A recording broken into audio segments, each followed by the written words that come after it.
Never chase the hot thing, whatever it is. That's like trying to catch the wave, and you'll never catch it. You need to position yourself and wait for the wave.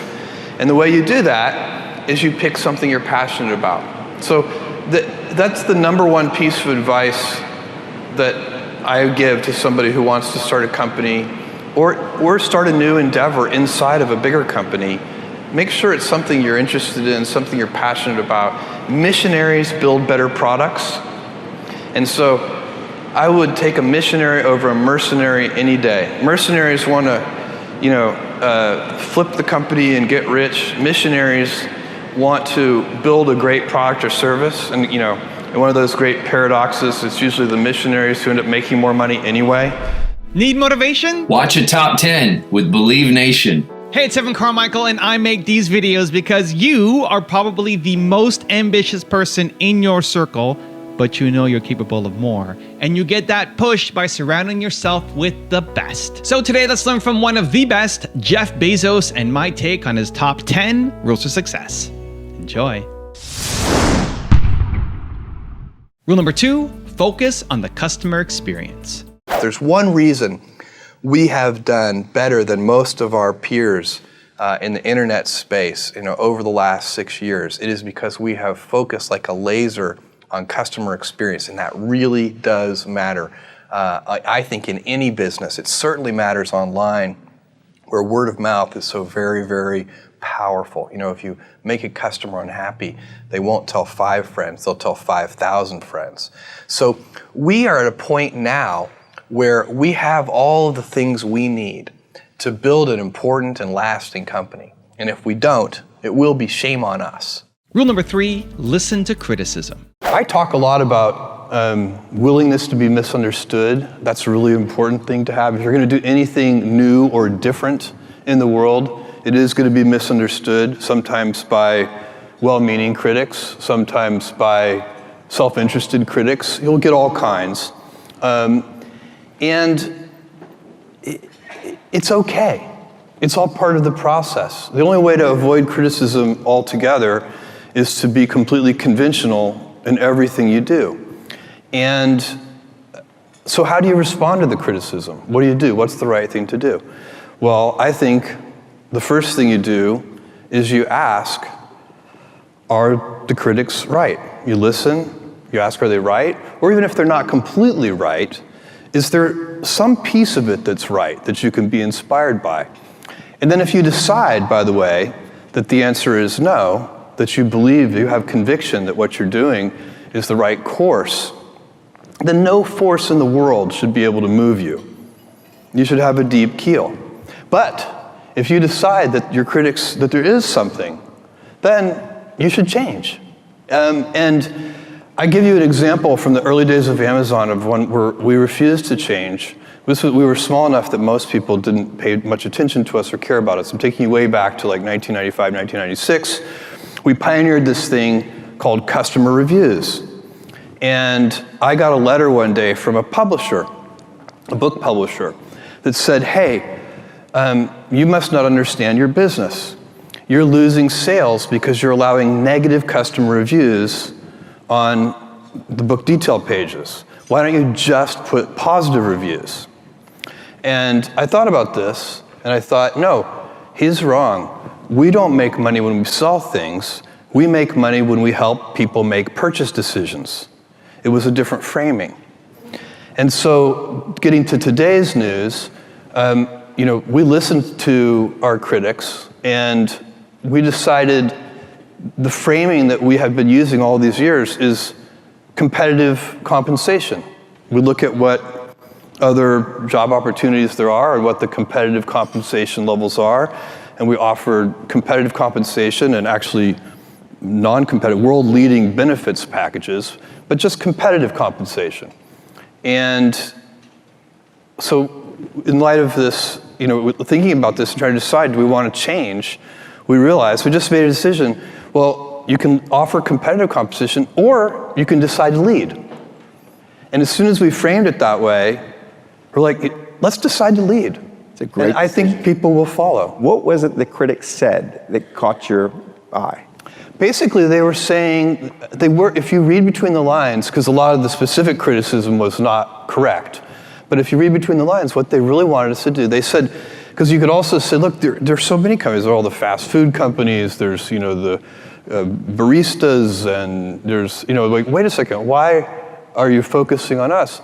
But what they're really saying is, we're focusing on you because you're a leader, and we want you to lead. That's what they're actually saying. And as soon as you recognize it that way, instead of it feeling like criticism, it feels empowering. They're asking us to lead because we're a symbol of an innovative, iconic company. We're a gold standard for innovation. We should lead. Rule number 4, innovate. You mentioned that you wanted innovation to inspire this next generation. Why is it important to you? Why is it so important to you personally to make that happen? Well, I think, I was a very lucky kid. I was inspired by invention and self-reliance from a number of different people, and from, even watching the Apollo program as a little boy. And I think when little kids get inspired, you never know what might happen. It's a big deal. And everything about our society gets better over time. I really do believe that. I'm an optimist. The myth of the good old days is usually just that, a myth. We have better medicine than we've ever had before. Everything, all of that is invention. It's people figuring out antibiotics. It's people figuring out new kinds of biomedicines, biotechnology. It's things that have been figured out with the kind of communication that we have, the freedom of speech we have now with the internet. There's so many things that are getting better, and a lot of that is powered by invention.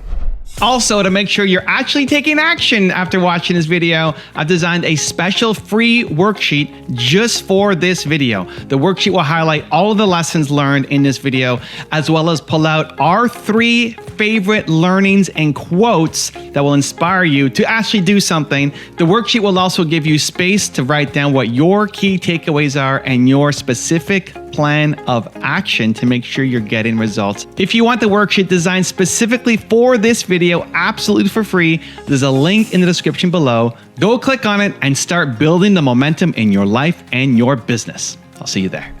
Rule number 5, pursue happiness. If you look over long periods of time, look over hundreds of years, and look at the average sort of life cycle of a new technology, what you find is that it's getting compressed and compressed and compressed. So the rate of change is getting faster and faster. Every decade that goes by, there are sort of more important discoveries per unit time than there were in the previous decade. And a lot of these discoveries tend to have 2 uses. I mean, technologies tend to be agnostic with respect to whether they can be used for good or used for evil. And I think that over the next 50 years, we are going to face a lot of very tough decisions as a society in how we make sure that we are harnessing those technologies for good purposes. I think liberty, giving people the freedom to, as long as they're not hurting somebody else, do what they want, is super important. I think it's the core essence of the American dream. And I think at times we as a people get confused about it. I mean, I think one of the things that you see come up in various places, and people talk about it under different labels. Sometimes they talk about it as a lack of personal responsibility and other kinds of labels. But what it really is I think people should carefully reread the first part of the Declaration of Independence, because I think sometimes we as a society start to get confused and think that we have a right to happiness. But if you read the Declaration of Independence, it talks about life, liberty, and the pursuit of happiness. Nobody has a right to happiness. You should have a right to pursue it, and I think the core of that is liberty. Rule number 6, increase decision-making velocity. How do we get young people re-engaged with government service? Well, I think one thing, and I look at this at Amazon too, so I don't think it's just government service. I think a lot of these government organizations are large organizations. And large organizations have a set of problems, and I worry about this at Amazon. I want us to have the scope and capabilities of a large organization, but the spirit and heart of a small startup company. And I think that so large organizations, one of the things that happens is that the rate of the decision-making velocity goes down. And it gets hard for large organizations to make decisions quickly. It's trivial for a 50-person startup. They make decisions like this. But a 500,000 person company like Amazon or a giant government agency, there's a lot of levels of review and different things, and it can really slow. And by the way, that young people don't want to work at a company with a slow decision-making process. It's just not as fun as working at a startup company or somewhere else. So I think you can do that, and even in a large organization, I think if the leadership, this is all about leadership, if the leadership focuses on increasing the decision-making velocity of the organization, everybody will be happier. It's more fun. Everybody will be happier at work, and you'll get younger people because that's what they want. You can also every single person who works in a large company, you get to decide, are you going to help increase the decision-making velocity? Are you going to bring energy to the room?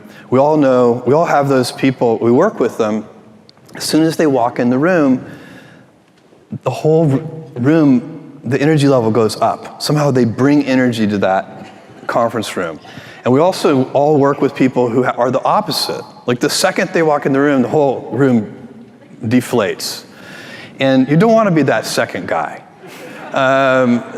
You want to be that first guy. And we all get to choose that. We all get to decide that. So anyway, I think you can do it in big organizations. And I think one of the things that makes big organizations less attractive to young people is just sometimes we're slow. And you can fight that and you can fix it. Rule number 7, prepare properly. What do you see as the biggest challenges or risk in operating in the space domain?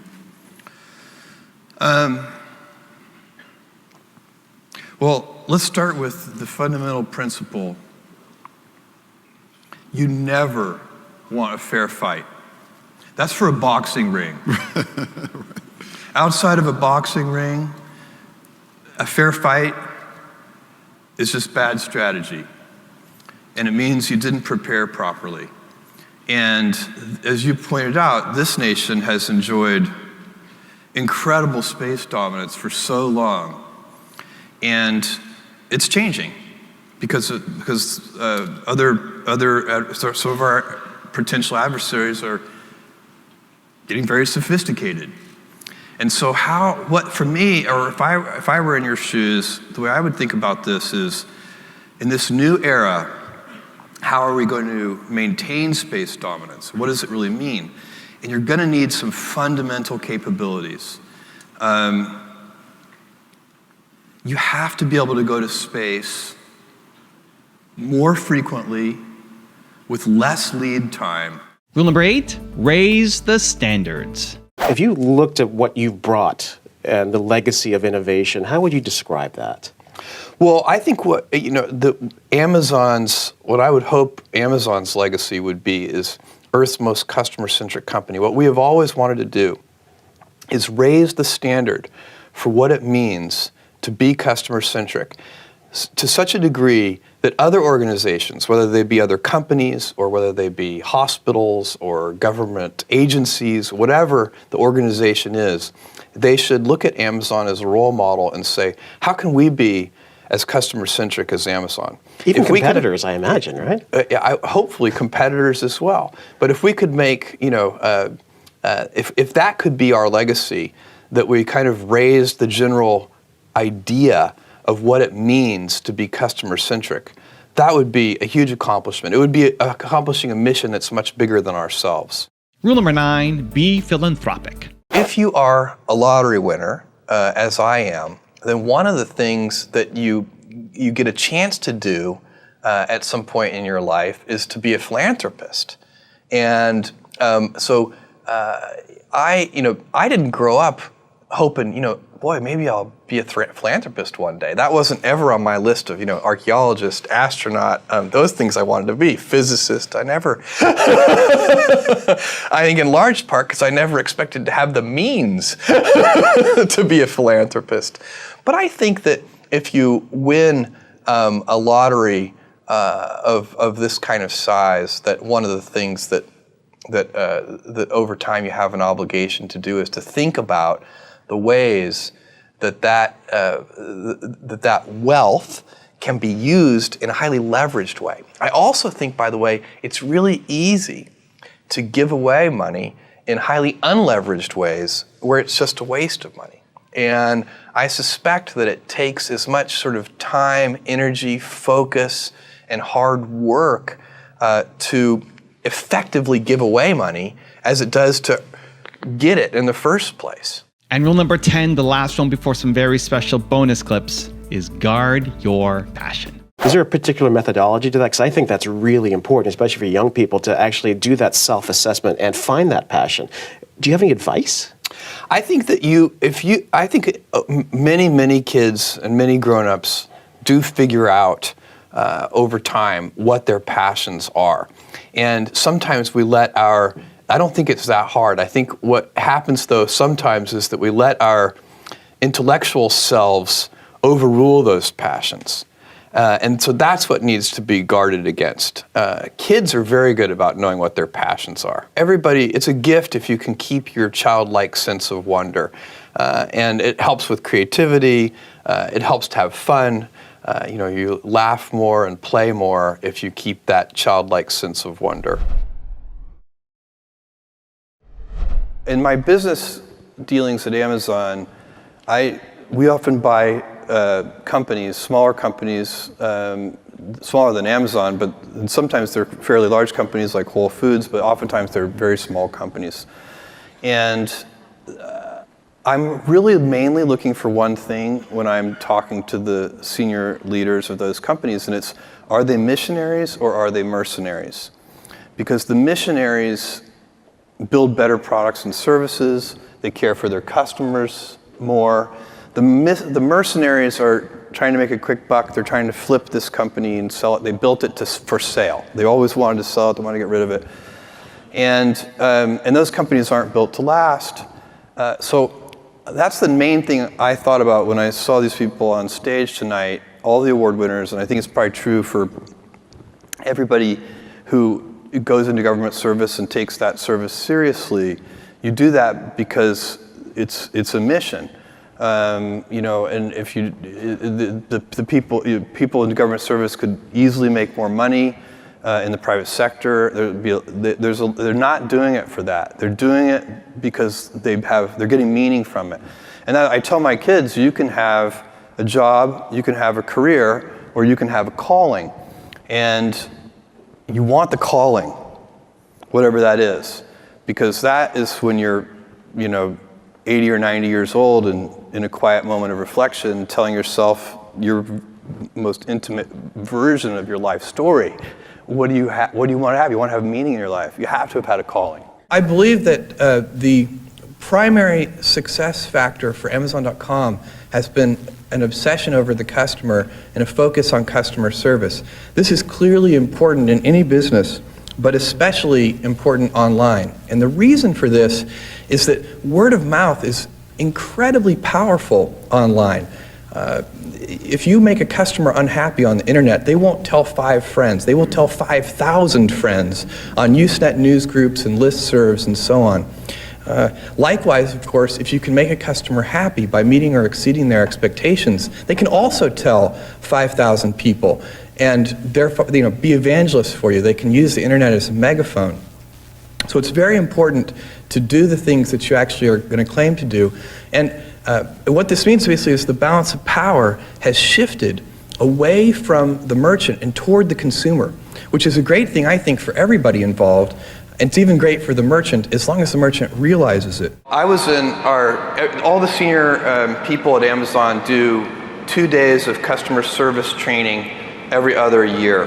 And several years ago now, I was in one of those customer service training sessions, and I was taking calls from customers. I had an experienced customer service agent with me, listening in, helping me figure out how to use the tools, keeping me out of trouble, making sure that I did a good job for the customer. And the customer, this particular call that I got, the customer, as soon as we pulled up her order, the experienced customer service agent leaned over to me and whispered in my ear and said, she's going to want to return that table. She had purchased a piece of furniture, a table.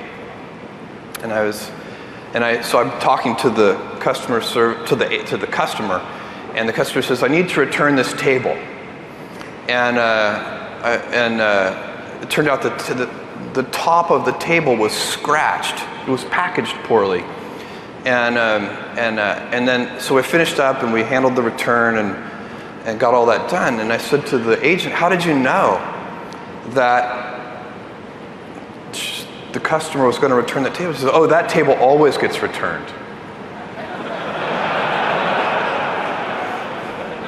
And so, what does that mean? That means that, it's an anecdote, but if you systematize that and kind of pull back, it means that there's no communication flowing from these people who are talking to the customers every day back to our fulfillment centers where the actual shipping and packaging is going on. And it's very difficult to get that communication to happen. It can't just happen easily. So we built a kind of, inspired by the idea of an end-on cord, where any customer service agent can pull a product off of the Amazon website if they think that there's a problem. And then of course having pulled that product off, that sets in place a whole series of processes that go back, but we're not going to ship the same table to the same customer over and over. Do you usually have a plan B? I don't have plan Bs. I actually don't like plan Bs. I find plan Bs they defocus you from plan A. Plan B should always be make plan A work. Well, one of the things about maintaining, first of all, it's somewhat about the selection of the people. So if you want to have a creative culture, when I interview people, I ask them to give me an example of something they've invented. And I always point out it doesn't have to be something that you actually took to the patent office, but it could be a metric that you invented and followed carefully. It could be a business process that you invented. But how do you go about, what's your method for? So you want to select people who like to invent their way out of boxes. And don't necessarily immediately go to either or. We can do A or B. And the right question is, how can we do A and B? What invention do we need to be able to do both? So that's a lot about selection of people. And the great thing about corporate cultures is they're very self-reinforcing. So somebody who comes to Amazon and doesn't like pioneering, doesn't like exploring, doesn't like going down blind alleys that oftentimes turn out to be dead ends, they'll leave. They're self-selecting.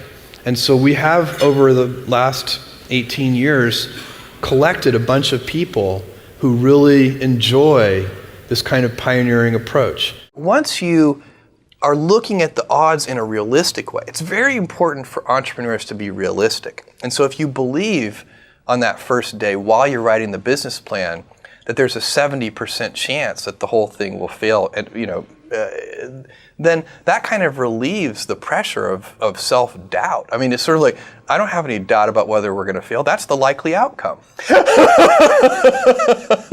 And it just is. And to pretend that it's not will lead you to do strange and unnatural things.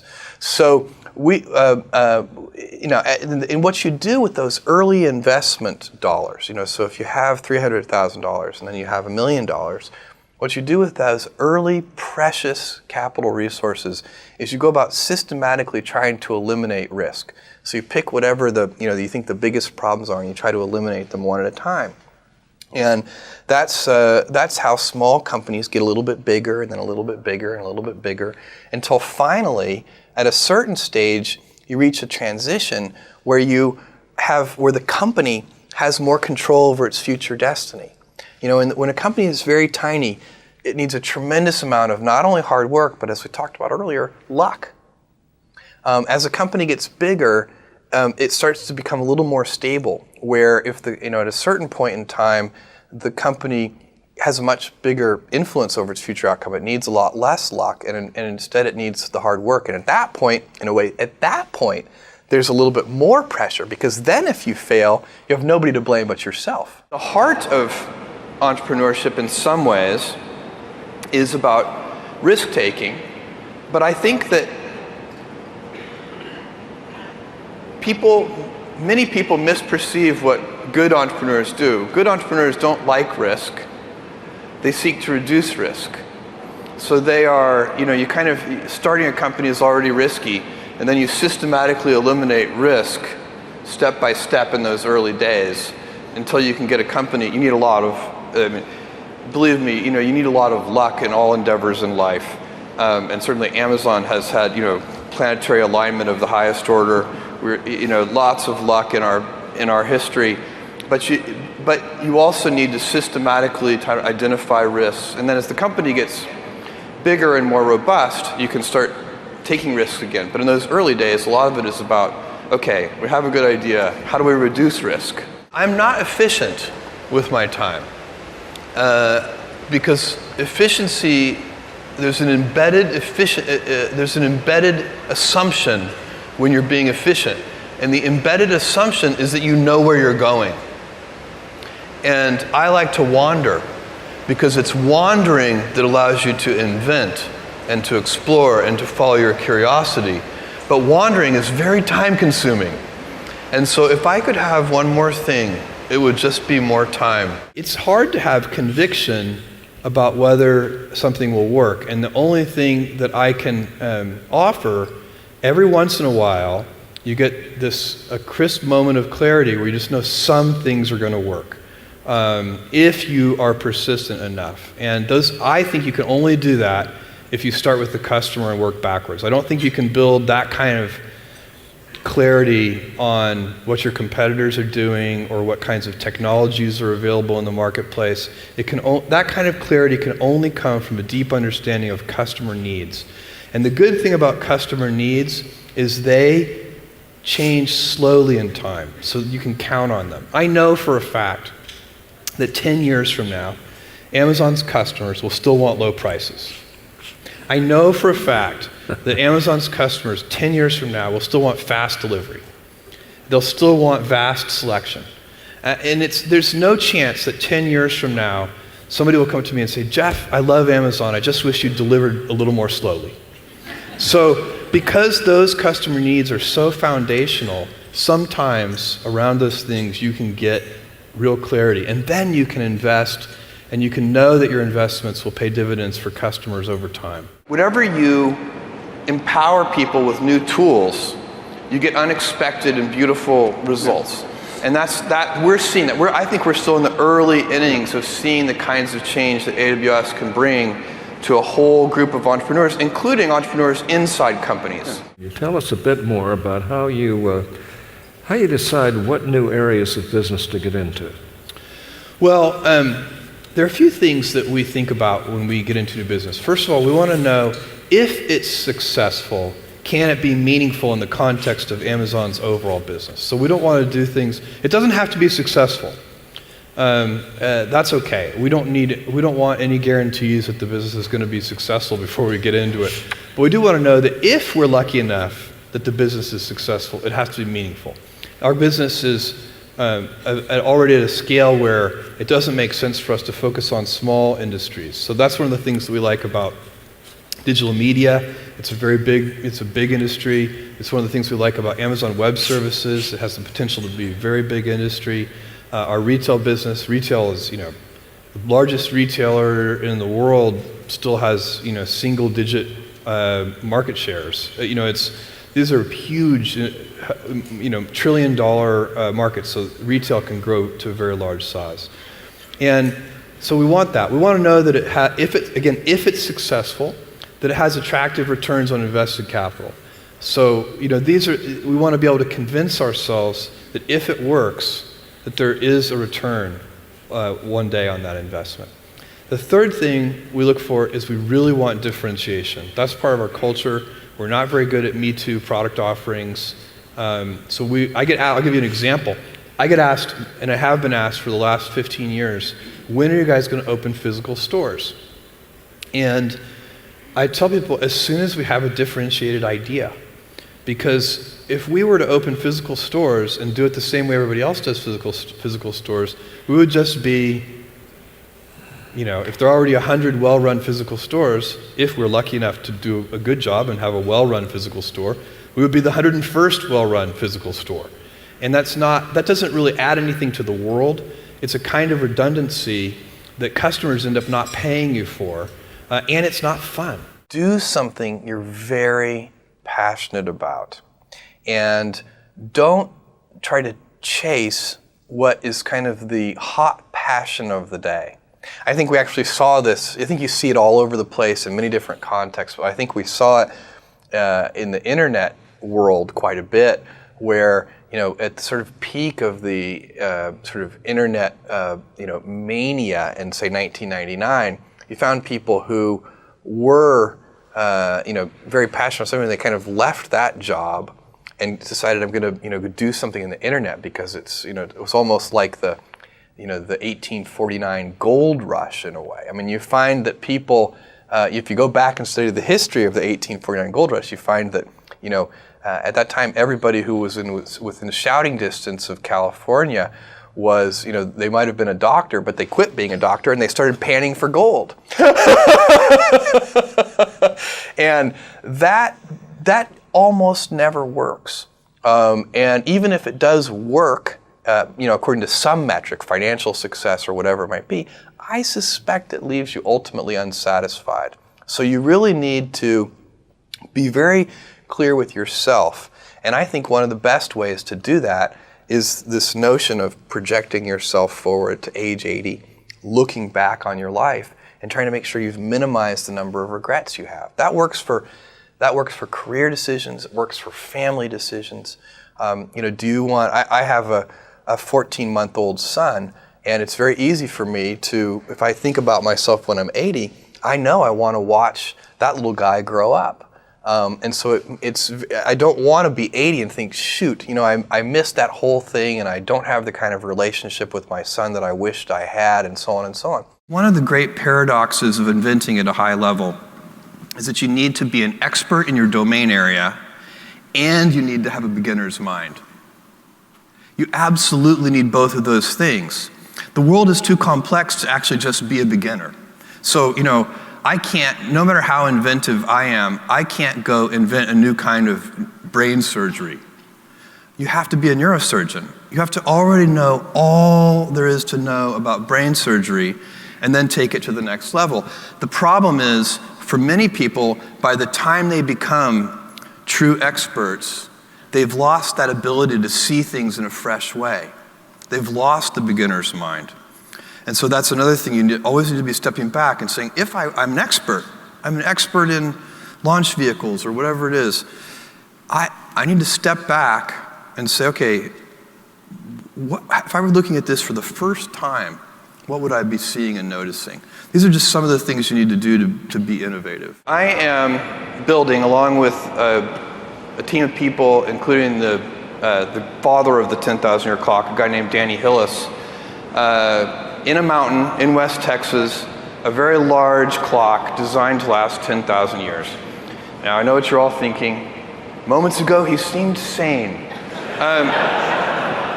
But the clock is a symbol for long-term thinking. And if we can build a clock, and we think we can, there's a lot of engineering that goes into this clock. It's exceedingly complicated, and we don't have enough time to talk about the cam that tracks the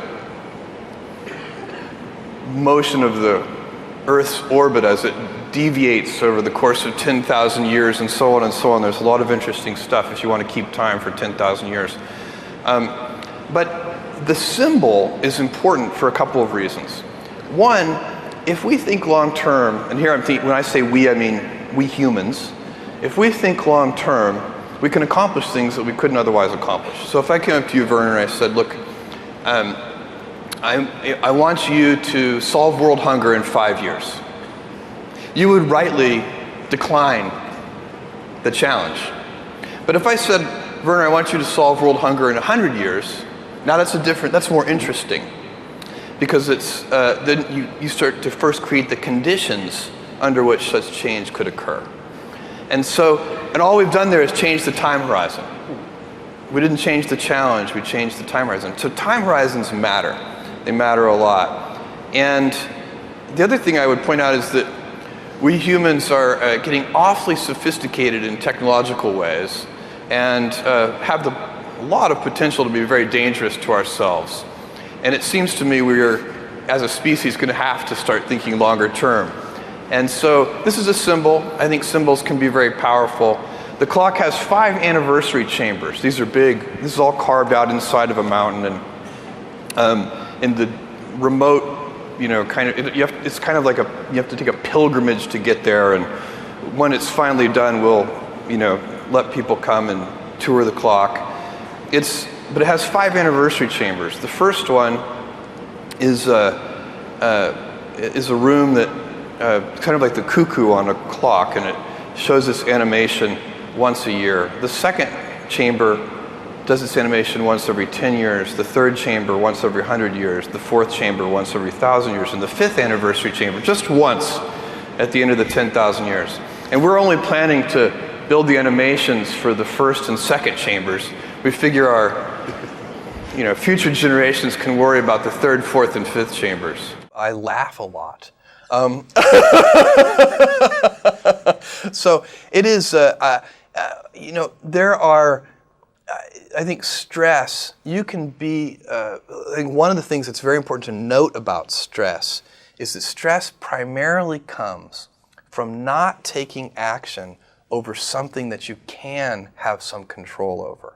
So if I find that some particular thing is causing me to have stress, that's a warning flag for me. What it means is there's something that I haven't completely identified, perhaps in my conscious mind, that is bothering me, and I haven't yet taken any action on it. I find as soon as I identify it and make the first phone call or send off the first email message or whatever it is that we're going to do to start to address that situation, even if it's not solved, the mere fact that we're addressing it dramatically reduces any stress that might come from it. So stress comes from ignoring things that you shouldn't be ignoring, I think in large part. So stress doesn't come, people get stress wrong all the time, in my opinion.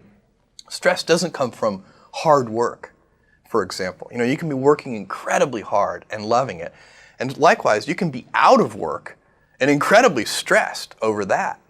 So, and likewise, if you kind of use that as an analogy for what I was just talking about, if you're out of work, but you're going through, a disciplined approach of, a series of job interviews and so on and working to remedy that situation, you're going to be a lot less stressed than if you're just worrying about it and doing nothing. We got this company just about ready to launch, and we were looking at it and looking at this little tiny fulfillment center. We were here by then in this building. We had a basement fulfillment center. To call it a fulfillment center was very grand. There's a lot of puffery. It was 400 square feet, which is about the size of a one-car garage. And we launched this business, and we're looking at it, and we didn't know if anybody would order from us. We really didn't. And in fact, one of the software engineers looked at this little space, and he said, I can't figure out whether this is incredibly optimistic or hopelessly pathetic.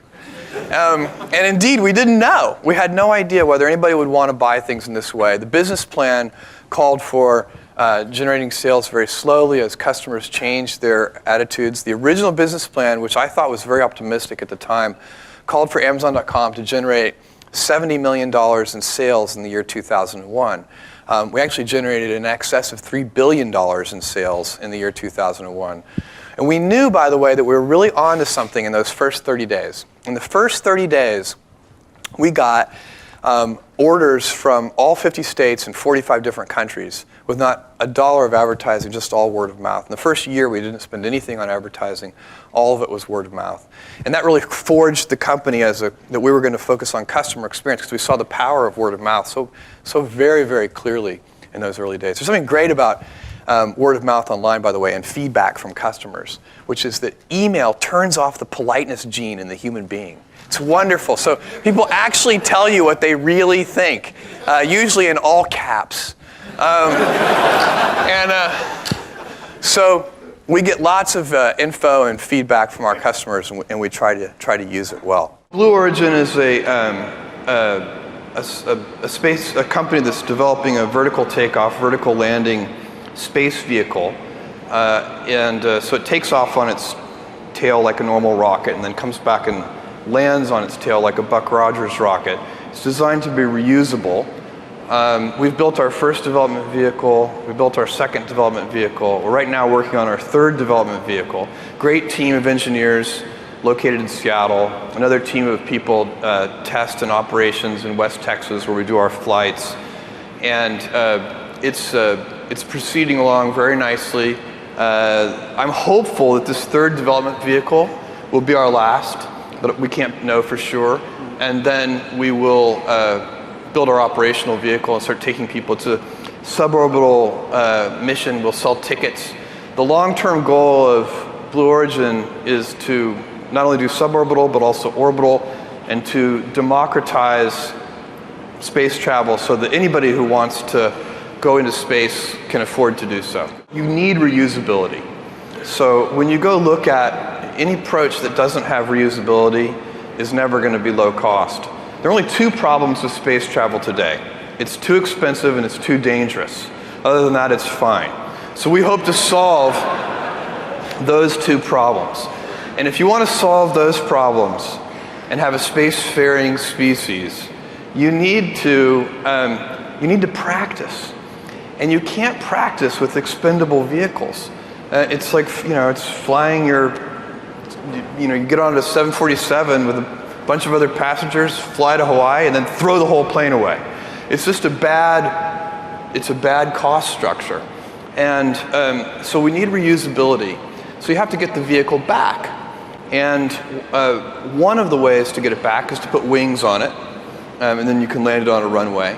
Another way to get the vehicle back is to land it vertically under rocket power. And both techniques have advantages and disadvantages. One of the things I like about vertical landing is if you get it to work, it's very scalable. It scales to very, very large size, whereas wings sort of, they top out a bit. Directionally, our goal, and this has been true it's kind of a cultural trait at Amazon, our focus is going to be the low-cost provider of these kinds of high-quality services. So as we are able to get smarter, as we're able to figure out how to do things more efficiently, we are going to be returning those cost efficiencies to customers in the form of lower prices on things like EC2. There are other things that that it may be that we need some instance sizes that are smaller than what we have today. So the smallest instance we have today is 10 cents per compute hour.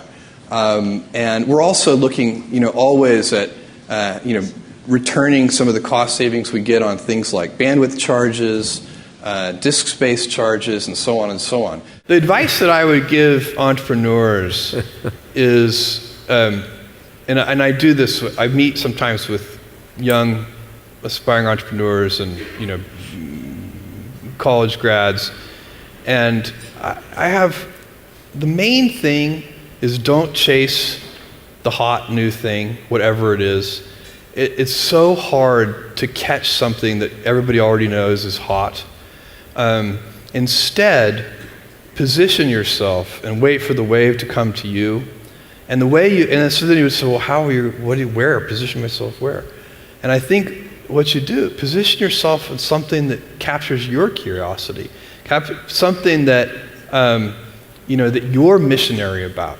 Well, I tell people when we acquire companies, I'm always trying to figure out, is this person who leads this company a missionary or a mercenary?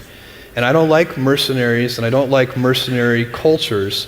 And the missionary is building the product, building the service because they love the customer, because they love the product, because they love the service. The mercenary is building the product or the service so that they can flip the company and make money. And one of the great paradoxes is that the missionaries usually end up making more money than the mercenaries anyway. A lot of people, and I'm just not one of them, believe that you should live for the now. I think what you do is you think about the great expanse of time ahead of you and try to make sure that you're planning for that in a way that's going to leave you ultimately satisfied. So this is just this is the way it works for me. And I mean, everybody needs to find that for themselves. So I think there are a lot of paths to satisfaction, and you need to find one that works for you. I always tell people, sometimes we'll have a good quarterly conference call or something, and Wall Street will like our quarterly results, and people will stop me and say, congratulations on your quarter, and I say thank you. But what I'm really thinking is, that quarter was baked 3 years ago. Right now, I'm working on a quarter that's going to reveal itself in 2021 sometime. And that's what you need to be doing. You need to be out sort of, 2 or 3 years in advance. And and then why do I need to make 100 decisions a day? If I make like 3 good decisions a day, that's enough. This is something that I think is super important for young people to understand, and for parents to preach to young people. It's really easy for a talented young person to take pride in their gifts. They can say, I'm really athletic, or I'm really smart, or I'm really good at math. And that's fine. You should celebrate your gifts. You should be happy, but you can't be proud of them because they're gifts after all. They were given to you. What you can be proud of is your choices. How did you decide to use your gifts? Did you study hard? Did you work hard? Did you practice? The people who really excel combine gifts and hard work. And the hard work part is a choice. You get to decide that. And that is something, when you're looking back on your life, you'll be very proud of. When you buy over the internet, Amazon, do you ever get the wrong order? Is anything ever wrong? What do? Do you call up and complain, or you don't have any problems? No, I'm a customer of Amazon, hopefully like all of you in this room. Is there one person full-time who services your account? If there's anyone in this room who's not an Amazon customer, see me right afterwards and I'll walk you through it. It's, I have problems sometimes, and I treat them like the same way I treat a problem that I would get from a customer. My email address is famous, and I keep it, and I read it. It's jeff@amazon.com. I don't see every email that I get anymore because I get too many, but I see a lot of them. And I use my curiosity to pick out certain emails. So I'll get one from a customer, and there's a defect. We've done something wrong. Usually people are writing us, not always, but usually they're writing us because we've screwed up their order somehow. And so I'm looking at this, and for some reason, something seems a little odd about that one. And so I'll ask the team to do a case study and find real root cause, or causes, it's usually causes, real root causes, and then real root fixes. So that when you fix it, you're not fixing it for that one customer, you're fixing it for every customer. Amazon has 14 leadership principles, and this is the one that often catches people a little by surprise, because one of our leadership principles is that good leaders are right a lot.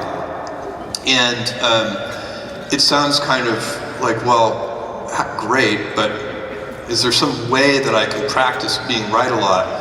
And you're not going to be right all the time, but I do think with practice, you can be right more often. And I've observed people who are right a lot, and I notice a few things about them. The first is that people who are right a lot, they listen a lot. And people who are right a lot change their mind a lot. And people who are right a lot, they seek to disconfirm their most profoundly held convictions, which is very unnatural for humans. So humans mostly, as we go about life, we're very selective in the evidence that we let seep into us. And we like to observe the evidence that confirms our pre-existing beliefs.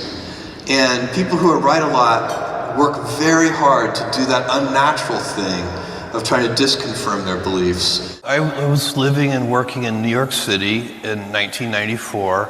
I came across the fact that the World Wide Web was growing very quickly. It was tiny, but it was growing very fast. Most people had not heard of it. And I came up with this idea. The idea initially was very simple. It was to sell books online. And I went to my boss, who I liked a lot. His name was David. And I said, I have this idea to start this company to sell books on the internet. And he took me on a long walk in Central Park in New York and listened to this idea in great detail. And he said, it actually sounds like a really good idea to me, but I think it would be a better idea for somebody who didn't already have a good job. And I thought about that. That made a certain amount of sense to me. And he said, why don't you think about it for 2 days before you make a final decision? And so I went away and I thought about this. And I was trying to figure out how to make this decision, because in the moment, personal life decisions, those choices can be very challenging. And I finally figured out for me the right way to think about it, which was I wanted not to have regrets. I pictured myself, 80 years old, and thinking back on my life in a quiet moment of reflection. Would I regret leaving this company in the middle of the year and walking away from my annual bonus and all of those things that in the moment can be very confusing? And I thought, when I'm 80, I'm not going to think about that. I'm not even going to remember it. But what I will do, I know for a fact, I have this idea, and if I don't try, I'm going to regret having never tried. And I know also, if I try and fail, I'll never regret having tried and failed. And as soon as I thought about it that way, I knew I had to give it a try. We're very interested in physical stores, and I've been asked for years, we ever open physical stores? Literally 20 years I've been asked the question, and I always say yes, but only when we have a differentiated offering, something that's not me too. Because that space, physical stores, is so well served. If we offer a Me Too product offering, it's not going to work. And it's also we're not very good at that. Whenever we've tried dabbling in something that's a Me Too service, we tend to get beaten. It doesn't work. Our culture is much better at pioneering and inventing, and so we have to have something that's different. And that's what Amazon Go is. It's completely different. The Amazon bookstore, completely different. And we have ideas about how to merge Prime and Whole Foods to make that. Those are still rolling out. You haven't seen them yet. But to use Amazon Prime to make Whole Foods a very differentiated experience. And so what we're going to be able to do is take some of our resources, some of our technological know-how, and expand the Whole Foods mission. They have a great mission, which is to bring nourishing food to everybody, organic, nourishing food to everybody. But we have a lot to bring to that table in terms of resources, but also in terms of operational excellence and in terms of technology know-how. How do you handle these mavericks? How do you protect them from the institutions destroying them?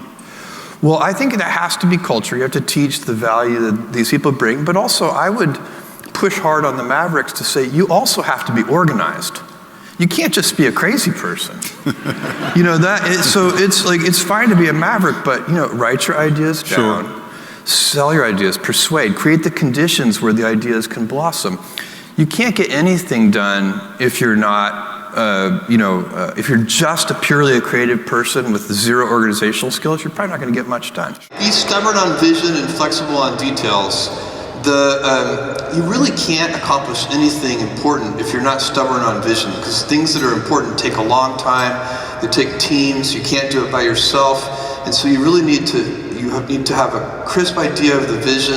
You need to stay incredibly relentless on that vision, but you need to be flexible on the details because you've got to be experimental to accomplish anything important, and that means you're going to be wrong a lot, and so you're going to try something on your way to that vision, and that's going to be the wrong thing, the wrong decision. You're going to have to back up, take a little course correction, and try again. And so you cannot be stubborn on the details. You have to be flexible on the details. We would all love all of our numbers to be smooth lines up and to the right, and that would be terrific, but that's not how it works. Those numbers are output measures. And I guess you could try to manage your quarterly earnings very precisely, but I think personally that would be a mistake. Most of the work that we put into any particular quarter happened years ago. So it's not, there aren't that many knobs you can turn during a quarter. I mean, you can, but they're like eating your seed corn if you turn those knobs. You don't want to do that. And so people, I think if you focus on the controllable inputs to your business instead of the outputs, in the long term, you get better results. So the Benjamin Graham quote here is that in the short term, the stock market is a voting machine. In the long term, it's a weighing machine. And I think people are well advised to build a company that wants to be weighed and not voted upon. And that means having good return on invested capital and having lots of free cash flow. But if you said to me, if I said, here's a job I would reject. If somebody came up to me and said, Jeff, I want your job to be to drive up the Amazon stock price and just manage that directly. Now, this might sound ridiculous to some of you, but many companies actually do this. They actually go out and they try to sell the stock. That's kind of the final output. And it's much better to say, okay, let's not do that. That's not going to be sustainable. It's kind of a silly approach. What are the inputs to a higher stock price? And you say, okay, well, free cash flow and return on invested capital are inputs to a higher stock price. Okay, so let's keep working backwards. What are the inputs to free cash flow? And you keep working backwards until you get to something that's controllable. And a controllable input for free cash flow would be something like lower cost structure. And then you back up from there and you say, okay, well, if we can improve our picking efficiency in our fulfillment centers and reduce defects are very, very costly. It's probably, reducing defects at the root is one of the best ways to lower cost structure. And so then that starts to be a job you would accept. You would say, if you're a reasonable person, you would say, I have no idea how to drive up the stock price. I can't manage that directly. It's not a controllable input. But I can make your picking algorithms more efficient. And that will reduce cost structure. And then, follow that chain all along the way. Failure and invention are inseparable twins. Everybody wants to be inventive. If you go talk to corporate America or any institution, actually, government agencies and so on, innovation is something to be proud of. People like invention. But the problem is they don't like failure. And you cannot have invention without failure. If you already know it's going to work, it's not an experiment. And only through experimentation can you get real invention. The most important inventions come from trial and error with lots of failure. And the failure is critical, and it's also embarrassing. And so that's why people, when we're kids, we always are doing trial and error, and we're never embarrassed. You watch a little toddler, and they will try for hours to put a square peg in a round hole, and it never works. But it doesn't keep them from trying. And they try things like that, and that's how they learn.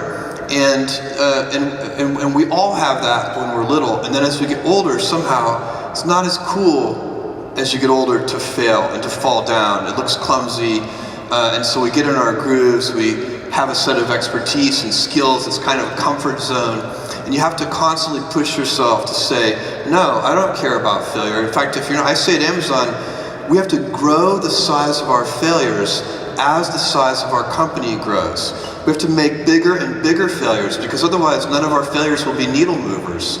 And so I would see it as a very bad sign over the long run if Amazon wasn't making larger and larger failures. And if you do that all along the way, that is going to protect you from ever having to make that big, kind of Hail Mary bet that you sometimes see companies make right before they fail and go out of existence. As the owner of the Post, I know that at times the Post is going to write stories that are going to make very powerful people very unhappy. And are you upset if they are writing critical stories about Amazon, which they do? No, I'm not upset at all. When I first bought the Post in 2013, never. And I never. I would be humiliated to interfere. I would be so embarrassed. I would turn bright red, and it has nothing to do with. I don't even get so far. I just don't want to. For me, it would feel icky. It would feel gross. It would be one of those things when I'm 80 years old. I would be so unhappy with myself if I interfered. Why would I? I want that paper to be independent. Amazon, one of the things we try to do is have multiple paths to yes. And so here's a little thought experiment for you. If you are a junior executive at Amazon, and if Amazon did this in the typical kind of corporate hierarchy way, you had an idea. You need to get your boss to greenlight that idea, and then your boss's boss needs to greenlight that idea, and then your boss's boss's boss needs to greenlight that idea. There are probably 5 levels or more before that idea gets the go-ahead. Assume instead that you're an entrepreneur with a startup company idea and you need venture capital. You go to Sand Hill Road and you go to the first venture capitalist and they tell you no. And you go to the second one and they tell you no. Maybe your 20th one tells you yes. You got 19 no's and 1 yes, and you're still good to go. So that venture capital model there's multiple paths to yes. There were 20 people who could give you a yes, and it didn't matter how many gave you a no. So if you want innovative thinking, you have to think about how can we you want a large number of high judgment people empowered to greenlight things. You want multiple paths to yes. And you want a system where, as a junior Air Force officer with a good idea, the first 5 people tell me no, and somehow I can still go pursue that idea. So you got to figure out, that's an organizational challenge that big organizations have to figure out a way to do. And by the way, I get, this happens all the time. I'll say, I don't think that's a good idea, but somebody else will greenlight it. And I'm fine with that, because usually the cost of the experiments is pretty small. Things only get expensive when they work, right? Once something works, you're like, whoa, we need to double down on that. And then the spending can get heavy, and then those become big consequential decisions, and that's where the hierarchy and using the judgment of the most senior people to me, this really helps. Well, 2 pizza teams is something that we've been preaching at Amazon almost from the very beginning, and it's a simple idea, which is no team should be so large that it cannot be fed with just 2 pizzas. And so obviously to do great things you need big teams, but you need to subdivide them. And the reason that it's so helpful is because there's a natural, we humans grew up around campfires and telling each other stories, and you're sitting at tables tonight that have about 10 people at each table. 10 people, maybe 12 people, is the perfect size to have a natural human coordination without a lot of structure. And if you want to have a big group of 100 people or 500 people organized, you have to have a lot of structure to make that work.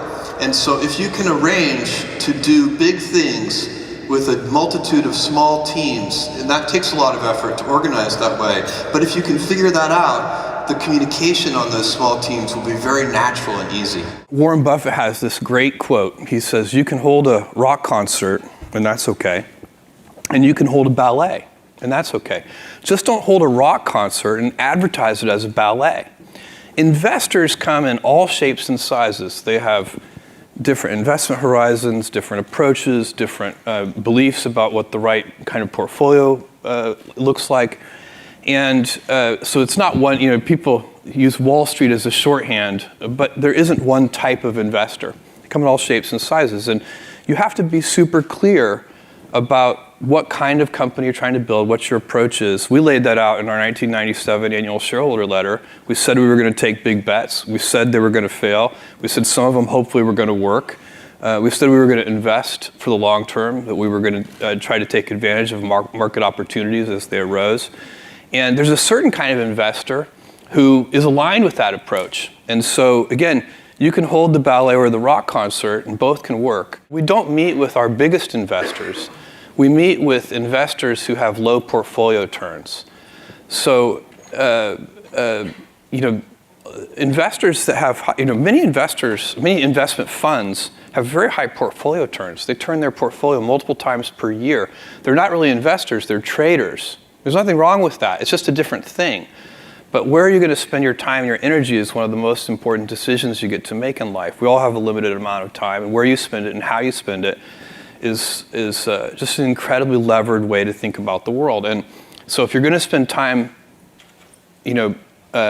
explaining the stock or the company, really, we don't really explain the stock, we explain the company to people. You should do it to people who are long-term investors rather than traders. That's our point of view. One of the unusual things that we do in the Kindle device business is we sell our hardware near break-even.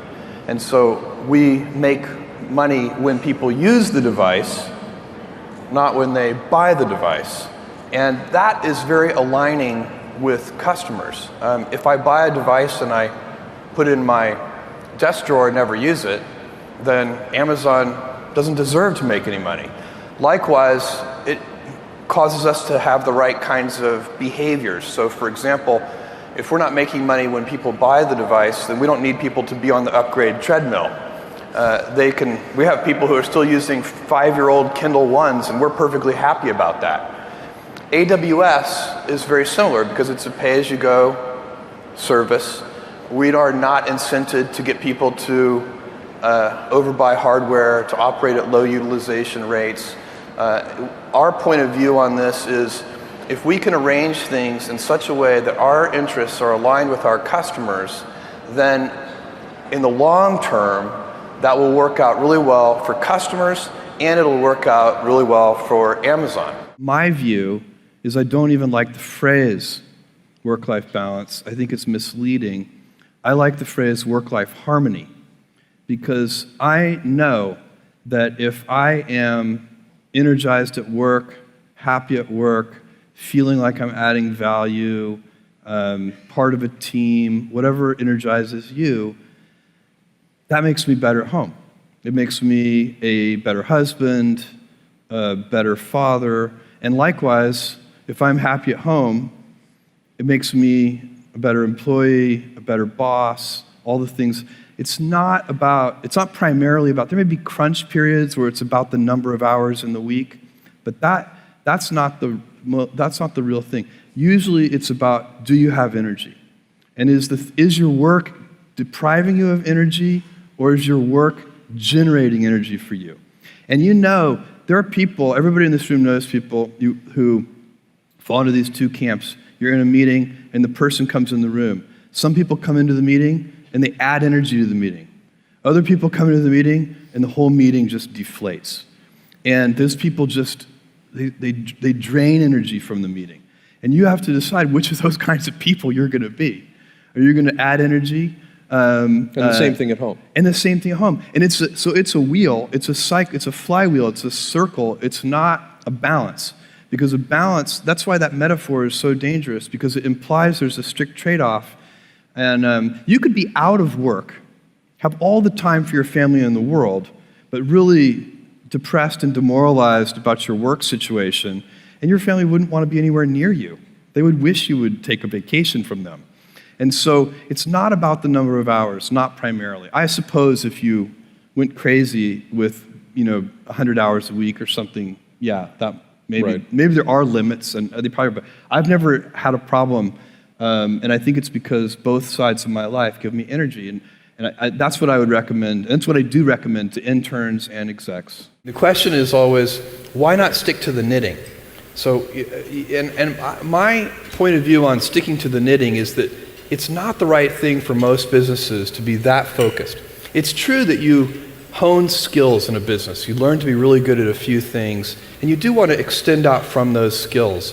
But your customer needs change slowly over time, and you have to learn new skills on behalf of your customers. So basically, we had a bunch of readers as customers, people who love to read. And they didn't know it, our customers, they weren't asking directly, but basically they were saying to us, you're going to have to learn a new skill. You're going to have to stretch and learn how to manufacture hardware so that you can continue to serve me 10 years from now. That's what our customers were telling us. And that's good. If businesses, try new things and stretch their muscles and put themselves in uncomfortable situations, I think one of the reasons that businesses stick to the knitting is because it's way more comfortable. There are a couple of other things that are essential for innovation and invention that are not as fun. One of them is you have to have a willingness to fail.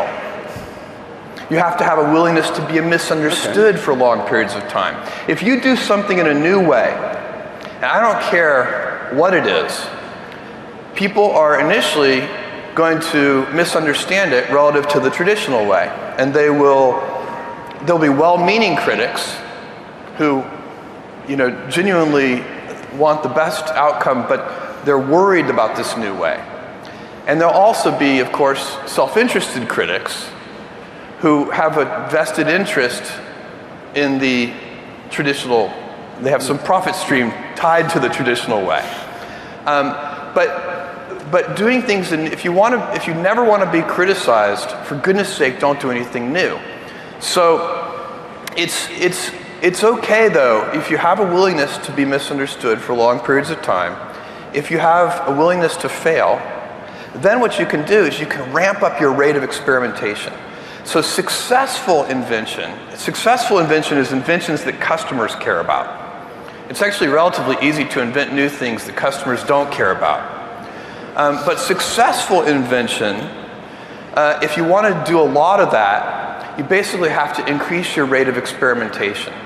And that you can think of as a process. How do you go about organizing your systems, your people, all of your assets, your own daily life and how you spend time? How do you organize those things to increase your rate of experimentation? Because not all of your experiments are going to work. You need people who, and this is very tricky, you need people who are experts in a certain domain area, because the world is so complex today, it's really hard to invent something if you're not an expert, if you don't have the underlying tools at your disposal and know what's going on. You can't invent something in neurosurgery without knowing something about neurosurgery. It's just going to be very difficult because we're very advanced. And that's true in every field of endeavor. But to really be an inventor, you have to combine that expertise with the beginner's mind. You have to have a certain childlike ability to not be trapped by your expertise. And that fresh look, that beginner's mind, once you're an expert, is unbelievably hard to maintain. But great inventors are always looking, they have a certain divine discontent, and they may have seen something 1,000 times, and still it occurs to them that thing, even though they're accustomed to it, could be improved. And that's, you have to look for people like that. And I also think cultures support that. You can't, even if you're that kind of person, if you're in a culture that doesn't support failure, willingness to fail is critical for invention, willingness to be misunderstood for long periods of time. Most inventions don't really work that well in the beginning. They're clumsy, they're little toddlers, they're always falling and tripping. And so you have to have a culture in your organization that supports this kind of stumbling and wandering. Just because you're wandering doesn't mean you're lost. And that's a really important thing to keep in mind when you're trying to invent. Senior executives, you should have the least stress. There's this weird, I think, false idea that CEOs, I'm a CEO, there's this false idea that CEOs are under the most stress. Well, I look at that, I'm like, why? You're in charge. Why don't you delegate the stress? It's your choice. And so you have to figure out how to set up your life in such a way that you can minimize the things. From the very beginning, in 1994, when I came across this fact that the web was growing at 2,300% a year, I was working on Wall Street, a very specialized kind of investment bank called a quantitative hedge fund, a company called D.E. Shaw. And when I decided I was going to go do this crazy thing, I went and told my boss, and he said, well, let's go for a walk. So we went on a 2-hour walk in Central Park. And he actually thought it was a good idea. He's a very smart guy. His name is David Shaw. He's one of the few people I know who has a fully developed left brain, a fully developed right brain, just a super smart guy. And he said, this is a great idea, but it would be a better idea for somebody who didn't already have a good job.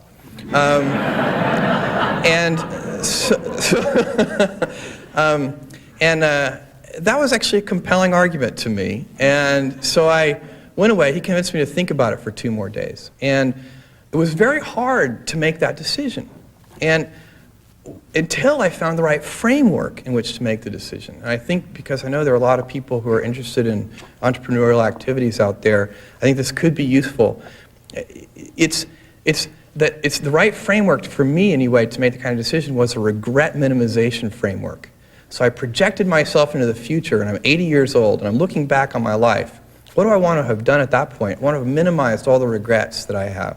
And I knew that when I was 80, there was no chance that I would regret having walked away from my 1994 Wall Street bonus or any of that kind of thing. I wouldn't even remember that. But I did think there was a chance that I might regret not having participated somehow in this thing that I thought was going to be very exciting called the internet. And I also knew that if I tried and failed, I wouldn't regret that. So once I thought about it that way, it became incredibly easy to make that decision. I very frequently get the question, what's going to change in the next 10 years? And that is an interesting question. It's a very common one. I almost never get the question, what's not going to change in the next 10 years? And I submit to you that that second question is actually the more important of the two. Because you can build a business strategy around the things that are stable in time. And so as you pointed out, in our retail business, we know that customers want low prices. And I know that's going to be true 10 years from now. They want fast delivery. They want vast selection. It's impossible to imagine a future 10 years from now where a customer comes up to me and says, Jeff, I love Amazon. I just wish the prices were a little higher. You know how I love Amazon. I just wish you delivered a little more slowly. Impossible. And so the effort that we put into those things, spinning those things up, we know the energy we put into it today will still be paying dividends for our customers 10 years from now. And so when you have something that you know is true, even over the long term, you can afford to put a lot of energy into it. On AWS, the big ideas are also pretty straightforward. It's impossible for me to imagine that 10 years from now, somebody is going to say, I love AWS, I just wish it were a little less reliable. Or I love AWS, I just wish you would raise prices. It should be a little more expensive. Or I love AWS, and I wish you would innovate and improve the APIs at a slightly slower rate. None of those things you can imagine. And so the big ideas in business are often very obvious, but it's very hard to maintain a firm grasp of the obvious at all times. But if you can do that, and continue to spin up those flywheels and put energy into those things, as we're doing with AWS, over time, you build a better and better service for your customers on the things that genuinely matter to them. You know, as soon as you're doing something new, it's like being a toddler all over again. You get up, you fall down, you get up, you fall down, you get up, you fall down. And so businesses need to do that same thing. They need to remember that it's not that bad to fall down. And it doesn't hurt that much.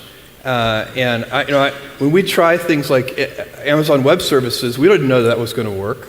It has worked really well, but it's the kind of thing that if it hadn't worked, I always tell people, well, guess what? If something doesn't work, the day we stop doing it, all that will happen is our operating margins will improve. It won't be that bad. And companies get afraid. I think most companies get criticized for experiments that they tried that failed. But really, companies should be criticized for the omissions, the things they should have tried and didn't. And those almost always go unremarked. That blank sheet of paper stage is one of the hardest stages. And one of the reasons it's hard is because at that stage, there's nobody counting on you but yourself. You know, one of the things that is very motivating, I mean, today it's easy because we've got, millions of customers counting on us and thousands of investors counting on us and then thousands of employees all counting on each other. But in that beginning stage, it's really just you. And you can quit any time. Nobody's going to care. And so you set about doing the simple things first. So you want to start a company. Well, the first thing you do is you should write a business plan. And so I did that. I wrote about a 30-page business plan. I wrote a first draft. In fact, I wrote the first draft on the car trip from the East Coast to the West Coast. And that was that is very helpful. Now, the business plan won't survive its first encounters with reality. It will always be different. The reality will never be the plan.